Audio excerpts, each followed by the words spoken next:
Okay. మీ పేరు? నా పేరు రమేష్. ఏం చేస్తుంటారు? నేను రియల్ ఎస్టేట్ చేస్తాను. ఎక్కడ ఉంటారు? మాదాపూర్లో ఉంటాను. ఓకే. అయ్యప్ప సొసైటీ. ఇప్పుడు ఎమ్మెల్యే ఎలక్షన్స్ అయిపోయాయి, ఎంపీ ఎలక్షన్స్ మొదలవబోతున్నాయి. అసలు ఎంపీ ఎలక్షన్స్లో సెంట్రల్లో ఎవరు గెలుస్తారు అనుకుంటారు? మన తెలంగాణ స్టేట్స్లో ఎవరు గెలుస్తారు? తెలంగాణ స్టేట్లో అంటే మనకు ఎంపీ ఎలక్షన్ పరంగా చూస్తే బీజేపీకి అవకాశాలు ఉన్నాయి. తెలంగాణ స్టేట్లో కూడా ఎన్ని గెలుస్తారు అనుకుంటారు? బీజేపీ పరంగానే ఎక్కువ వస్తాయి. కాంగ్రెస్ బీజేపీ రెండే ఉంటాయి. బీఆర్ఎస్కి మాత్రం ఒకటి రెండే ఉంటాయి. నాకు స్పష్టంగా చెప్పగలుగుతాను. బీఆర్ఎస్ అనే పేరే మారాలి, టీఆర్ఎస్ఏ కావాలి. వాస్తవాన్ని వాళ్ళు అప్పుడు అయితేనే ఏమన్నా పబ్లిక్లోకి పోగలుగుతారు.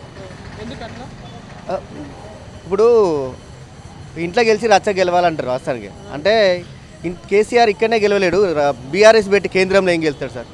మీరే చెప్పండి. అది తప్పుడు ఆలోచనలు, తప్పుడు నిర్ణయాలు. ఎదిగిన కొద్దే ఒదగాలంటారు.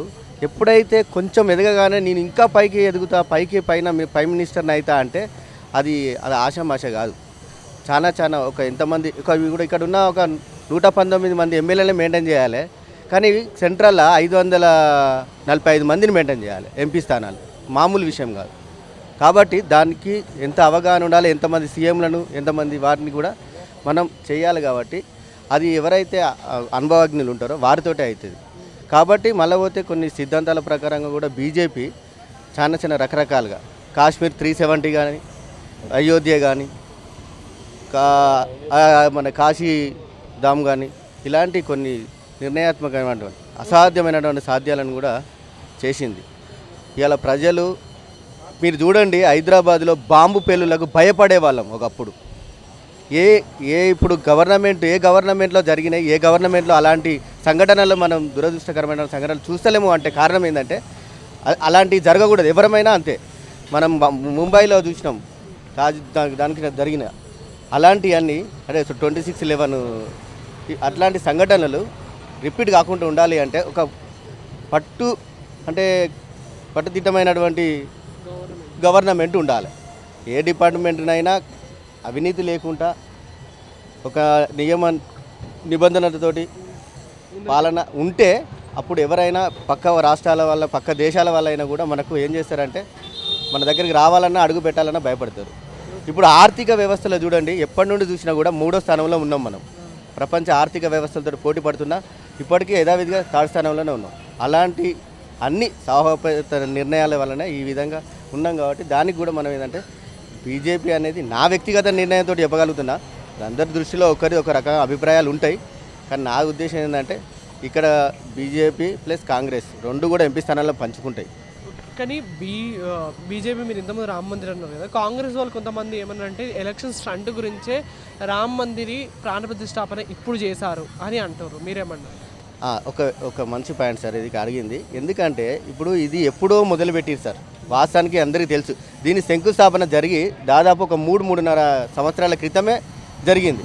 అది అంచెలంచెలుగా వాళ్ళు చేసుకుంటూ వస్తున్నటువంటి ఆ ట్రస్ట్ వాళ్ళు వారికి కంప్లీట్ అయితే ఆ డేటు అనుకోకుండా ఎలక్షన్ ముందు రావడం వల్ల దాన్ని ఎలక్షన్ మీద ఎవరైనా మాట్లాడతారండి. అధికారంలో ఉన్న వాళ్ళ మీద ప్రతిపక్షాలు మాట్లాడతాయి. సేమ్ మళ్ళీ ఇదే బీజేపీ ఉన్న మళ్ళీ కాంగ్రెస్ అధికారంలో ఉంటే వాళ్ళ మీద కూడా మాట్లాడతారు. అలా మాట్లాడడం, అలా సమయాన్ని బట్టే వాళ్ళు మాట్లాడుతున్నారు తప్ప తప్పుడు నిర్ణయం. ఎందుకంటే 3 సంవత్సరాల క్రితం ఈ డేట్ వస్తుందని ఎవరు చేయలే. అది ఇంత తొందరగా కూడా మనకు కంప్లీట్ అవుతుందని అనుకోలేదు. అన్ఎక్స్పెక్టెడ్ వల్ల ఆ రాముని దయ ఉండడం వల్ల కంప్లీట్ అయింది. ఆ సమయాన్ని కంప్లీట్ అవ్వడం వల్ల చేసారు. ఇప్పుడు అట్లా అనుకుంటే జోడో యాత్ర చేస్తున్నాడు రాహుల్ గాంధీ గారు. మనం అంటున్నామా ఈ ఎలక్షన్ల కోసమే చేస్తున్నాడా? 5 ఏళ్ళు లేదు మరి. ఇప్పుడు ఎలక్షన్ టైం ఉందని చేస్తున్నాడు అంటాం జనరల్గా ఎవరైనా. కానీ అలాంటివి కాకుండా ఎప్పుడైనా వాళ్ళ ప్రభుత్వాలను, వాళ్ళ ఉనికిని కాపాడుకోవాలంటే ఇలాంటి ర్యాలీలు చేయాలి. ఇలాంటి కొన్ని వాళ్ళు చేసుకుంటూ ఉంటేనే మా గవర్నమెంట్ యొక్క పబ్లిక్లో జనాలు కానీ ఏదైనా కానీ మా పార్టీ ఉంది, ఈ పార్టీ ఉండాలి అనే ఉద్దేశంతో ఉంటారు. ఓకే. ఒకవేళ కాంగ్రెస్ పార్లమెంట్ ఎలక్షన్స్ గెలిస్తే పిఎం అయ్యే అధికారం ఎవరికి ఉందంటారు? రాహుల్ గాంధీకి ఉందంటారా, తర్వాత లేకపోతే వేరే వారికి ఉందంటారా? ఇప్పుడు కాంగ్రెస్లో పిఎం గురించి చెప్పాలనుకుంటే వాళ్ళు ఒక కూటమి అంటే కలిసి నిర్ణయించుకొనే ఎవరో ఒకరు వాళ్ళ కుటుంబం నుండే చేయాలని అయితే కాదండి. ఇంతకుముందు కూడా చూసాం, మన్మోహన్ సింగ్ గారు చేశారు, ఇప్పుడు కూడా ఖర్గే గారికి ఇచ్చారు.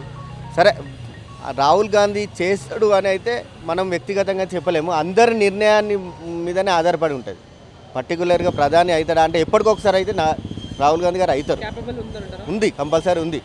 ఎందుకంటే వాళ్ళు సరే ఎక్కడి నుండి వచ్చినా ఏది వచ్చినా దేశం కోసం ప్రాణ త్యాగాలు అర్పించిన వాళ్ళు కూడా కాదని అనట్లేదు. ఇందిరాగాంధీ గారు విరమణం పొందారు, రాజీవ్ గాంధీ గారు కూడా అదే. కాబట్టి వాళ్ళని కూడా మనం తప్పుపట్టడానికి లేదు. వాళ్ళు చేసినటువంటి నిర్ణయాలు చాలా చాలా సాహోపనేత నిర్ణయాలు కూడా తీసుకున్నారు. ఇందిరాగాంధీ ఏవాటి కూడా ఈరోజు చాలా సంస్కరణలు, చాలా మన్మోహన్ సింగ్ గారు కూడా ఎవరైనా కానీ. నమస్తే, నా పేరు రాజు అన్న. నేను ఇక్కడ మన హైదరాబాద్లో ఈరోజు ఇంత డెవలప్మెంట్ అవుతుంది కారణం అంటే తెలంగాణలో మన కేసీఆర్ గారు చేసిన ఆ ఉద్యమం తరఫున ఈరోజు ఈ తెలంగాణ ఏర్పడడం జరిగింది. సార్ ఎంత కష్టపడితే ఈ తెలంగాణ వచ్చిందో కొంతమందికి చెప్తుంటారు. సార్ చావు దగ్గరకు వచ్చింది కేసీఆర్ గారు. అప్పుడు పెట్టింది టీఆర్ఎస్ పార్టీ, ఇప్పుడు పెట్టింది మళ్ళా బీఆర్ఎస్ పార్టీ పెట్టిండు. బీఆర్ఎస్ పార్టీ పెట్టిన తర్వాత బీఆర్ఎస్ అంటే వీఆర్ఎస్ అని అందరూ రూమర్స్ వచ్చింది. కాబట్టి టీఆర్ఎస్ పార్టీ ఉంటేనే బాగుంటుంది. ఎందుకంటే తెలంగాణలో ఈరోజు కొట్లాడింది జై తెలంగాణ అన్నాం తప్ప జై భారత్ అనలేదు. జై తెలంగాణ అంటే మా తెలంగాణ గుండెకాయ. ఆ గుండెకాయను కొట్లాడుకొని గెలుచుకున్న తెలంగాణని ఈరోజు బీఆర్ఎస్ పెట్టడం మంచిది కాదు సార్. దయచేసి మీరు టీఆర్ఎస్ పార్టీ పెట్టడం మంచిది సార్. మేము ఒక ఉద్యమకారుగా చెప్తున్నాం సార్. మేము వెళ్తున్నాం సార్, ప్రతి ఏరియాలో వెళ్తుంటాం సార్. మాకు చాలా బాధ ఉంది సార్. ఇంత కష్టపడి ఇంత డెవలప్మెంట్ అయినా కూడా మనం వేరే చేతిలో వెళ్ళిపోయిందంటే అది మీ ఇంగితకే వదిలేస్తున్నాం సార్. కానీ టీఆర్ఎస్ పార్టీ ఉంటేనే బాగుంటుంది సార్. దయచేసి మీరు అది ఒకసారి గమనించండి సార్. మీరు ఒకసారి చూడండి సార్. అది పెడితేనే చాలా గ్రోత్ ఉంటుంది సార్. నా పేరు రామండి. ఎక్కడ ఉంటారు? ఇక్కడ పర్వతనార్లో ఉంటాం. ఏం చేస్తుంటారు? మేము బిజినెస్ చేస్తాం, ఓన్ బిజినెస్. ఓకే. ఇప్పుడు నెక్స్ట్ పార్లమెంట్ ఎలక్షన్స్ ఉన్నాయి కదా, ఎవరు సెంట్రల్ గవర్నమెంట్ ఫామ్ చేస్తారు అనుకుంటారు? స్టేట్ గవర్నమెంట్లో ఎవరు గెలుస్తారు అనుకుంటారు? స్టేట్ గవర్నమెంట్లో మాత్రం బీఆర్ఎస్, ఈ సెంట్రల్లో మాత్రం బీజేపీ. ఎందుకంటే బీఆర్ఎస్ వచ్చిన తర్వాతనే ఊళ్ళో రైతులలో పొలాల్లో నీళ్లు చూసినాం. ఇక్కడ హైదరాబాదు డెవలప్మెంటు ఫ్లైఓవర్స్ కానీ, మీరు బిల్డింగ్స్ కానీ, ఇక్కడ ఏమన్నా ప్రాజెక్టులు కానీ, కాళేశ్వరం ప్రాజెక్టులు కానీ, ఇట్లా ఇవన్నీ డెవలప్మెంట్ అనేది కేసీఆర్ వల్ల. ఇంతకుముందు తెలంగాణ ఎట్లుండే, ఇప్పుడు వచ్చినాక తెలంగాణ ఎట్లుండే. అందుకని ఇక్కడ బీఆర్ఎస్ కంపల్సరీ ఎంపీలు వస్తారు. అక్కడ బీజేపీకి సెంటర్లో వస్తుంది. కాంగ్రెస్ గెలిచింది కదా ఇక్కడ. ఇప్పటికి కాంగ్రెస్ గెలిచిందంటే 6 గ్యారెంటీలు మోసపోయి ప్రజలు పల్లెటూరులో వాళ్ళు తప్ప ఈ సిటీలో ఎవరైనా వేసారా? 6 గ్యారెంటీ అంటే రేషన్ కార్డు లేనిదే ఇప్పుడు 200 యూనిట్లు అంటున్నారు. రేషన్ కార్డు లేదు, రేషన్ కార్డే లేదు. ఫస్ట్ ఆఫ్ ఆల్ 200 యూనిట్లు ఎట్లా ఇస్తారండి? ఫస్ట్ నువ్వు రేషన్ కార్డులు ఇవ్వు, ఫస్ట్ నువ్వు రైతులకు రైతు బంధు ఇవ్వు, ఇంకోటి డబుల్ బెడ్రూమ్లు అవన్నీ చెయ్యి. 6 గ్యారెంటీలు అవన్నీ లేకముందే నీవు ఏది బస్సులు ఇచ్చాను, ఆర్టీసీ బస్సులు, అందులో లేడీస్ కొట్టుకోవడం తప్ప వేరే ప్రయోజనం ఏం లేదు ఆడ. అది ఎలా మోసపోయారంటే ఇప్పుడు ఇప్పుడు ఏది మన కాపులం తీసుకున్నారు ఊర్లో, ఆ లోన్ రుణమాఫీ అన్నారు. రుణమాఫీ కాదు, 10 రూపాయలు కూడా రుణమాఫీ చేయలేదు. ఇంత రుణమాఫీ అన్నారు, దానికోసం వేశారు. రేషన్కి వచ్చేవారు రేషన్ కార్డు ఇస్తుండడం, అది లేదు. ఇవన్నీ మోసకూర మాటలు చెప్పి ప్రజల్లో ఊర్లలో వాళ్ళు తప్ప సిటీలో ఎవ్వరు వేయలేదు. అందుకు కాంగ్రెస్ ఏమంటారు అంటే ఎంపీ ఎలక్షన్స్లో గెలిస్తే మేము ఈ 6 పథకాలు ఇస్తాము అని చెప్తారు. దాని మీద మీరు ఏమంటారు? ఎంపీకి ఎలక్షన్లు ఇస్తేనే మీ 6 గ్యారెంటీలు ఇస్తారంటే ఇది ఎంతవరకు న్యాయం అంటే మీరు కూడా మీడియా కొంచెం ఆలోచించండి. ఎంపీలు గెలవలేదు, ఎంపీలు ఎందుకు గెలుస్తారండి? ఇప్పుడు మేము ఫస్ట్ మోడీ మంచి పరిపాలన ఇచ్చిండు అన్నీ, ఇప్పుడు ఆయనకే ఇస్తారు. ఆయనకే వేయకుండా ఇది బ్లాక్మెయిల్ అంటారు. ఇది బ్లాక్మెయిల్ చేసి ప్రజలను బ్లాక్మెయిల్ చేసి ఇది వేయించుకోవాలని చూస్తారు ఈ ముఖ్యమంత్రి. అది ఏ విధంగా సభం అండి? అది అవన్నీ మోసగోళ్ళు ఇప్పుడు మాట్లాడినారు, కానీ ఇప్పుడు విన్నారు ప్రజలు. కంపల్సరీ బీఆర్ఎస్కి పట్టం కొడతారు, బీజేపీ అక్కడ సెంటర్లో వస్తుంది. ఓవరాల్ ఇండియాలో బీఆర్ఎస్ గెలిచే అవకాశం ఉందంటారా? ఓన్లీ తెలంగాణలో గెలిచే అవకాశం ఉందంటారా? ఎంపీలో టీఆర్ఎస్ వస్తుందండి, బీఆర్ఎస్ ఓన్లీ తెలంగాణ మాత్రమే. కానీ భారతీయ జనతా పార్టీ అని చెప్పారు కదా, భారతీయ జనతా పార్టీలో వస్తుందండి సెంటర్లో కంపల్సరీ 3 సార్. కానీ బీఆర్ఎస్ భారతీయ రాష్ట్రీయ కూటమి అని చెప్పారు కదా, బీఆర్ఎస్గా నేషనల్ పార్టీగా ప్రకటించారు కదా, వాళ్ళు గెలిచే అవకాశం లేదంటారా? లేదండి, ఇక్కడ టీఆర్ఎస్లో ఇక్కడ తెలంగాణలో మాత్రం ఎంపీలు వస్తారు, అక్కడ ఎక్కడ పోటీ చేయరు, అక్కడ గెలిచినా కానీ వేస్ట్. ఎందుకంటే బీజేపీ పరిపాలన మంచి ఉంది కాబట్టి బీజేపీకి పట్టం కడతారు. ఈడ ఎంపీలు గెలిచి కాంగ్రెస్కు బుద్ధి చెప్తారు తెలంగాణలో. ఓకే, ఇప్పుడు బీఆర్ఎస్లో ఎంపీగా గెలిస్తే ఒకవేళ ఎవరు గెలుస్తారు అనుకుంటారు? ఎవరెవరు గెలుస్తారు అనుకుంటారు? ఇంకా అది తెలియదండి, ఇంకా సీట్లే కన్ఫర్మ్ కాలేదు. మీకు ఎట్లా చెప్తామండి, ఇంకా సీట్లే ఎంపీలు సీట్లు కన్ఫర్మే చేయలేదు, ఇంకా పేర్లే ప్రకటించలేదు. ప్రకటించిన తర్వాత చెప్తారా. పైన ఇప్పుడైతే మోడీ గారు ఉన్నారు. మోడీ ప్రభుత్వం బాగానే ఉంది, మన హిందూయిజంగా బాగానే చేసుకుంటాడు మనోడు. ఇక ఇప్పుడు కాంగ్రెస్ పార్టీ ఇప్పుడు మన తెలంగాణ గెలిచింది, బస్సు ఫ్రీ అన్నాడు, ఇది అన్నాడు. ఇప్పటికైతే చాలా ఇబ్బంది, మేమైతే ఇబ్బంది పడుతున్నాం వాస్తవంగా. దేనికి ఇబ్బంది పడుతుంది? ఏముందబ్బా, నువ్వు మార్కెట్లో వెళ్తే ఎక్కడ పోయినా కానీ ఇదో రేషన్ అది ఇది 500 రూపాయలకు దానికి సిలిండర్ ఇస్తున్నాడు, ఫెయిల్ అయిపోయింది. 2 లక్షల రూపాయలు తీసుకో అన్నాడు, అది ఫెయిల్ అయిపోయింది. మా ఊర్లో మాది ఒక 3 ఎకరాల పొలం ఉంది, రైతు బంధు లేదు, ఇంతవరకు రాలేదు. మా కాంగ్రెస్ రేవంత్ రెడ్డి గారు ఏమంటున్నారంటే, ఒకవేళ గెలిస్తే మేము పార్లమెంట్ ఎలక్షన్స్లో గెలిస్తే మీ పథకాలు అమలు చేయగలుగుతాం అని అంటారు. మీరేమంటారు? ఎందుకు ముందు ఎందుకు చెప్పాలి? ఫస్ట్ మేము చేస్తామని చెప్పాలి. ఎందుకు చెప్పారు? చేస్తాను మేము కొంతమంది ఎట్లున్నా అంటే ఆశ, జనాలు ఆశ ఇస్తుంటే ఆశ, కొడుతుంటే భయం. అందుకే వీళ్ళు ఏం చేసినాడు, ఓట్లు అందరూ అసలు హైదరాబాద్లో ఓటు పడలే, ఓన్లీ ఊళ్ళల్లో ఓటు పడే. ఊళ్ళో అమాయకులు వాళ్ళకి ఏం తెలియదు పాపం. ఇక మా ఉంటారు కదా, ఎవరో ఒకరు ఇంట్లో కూడా ఉంటాడు, ముసలి ఒక వయసులో ఉంటాడు, ముసలి అందరూ చెడగొట్టేసారు. నా కానీ వాళ్ళ వల్ల ఓట్లు పడ్డాయి.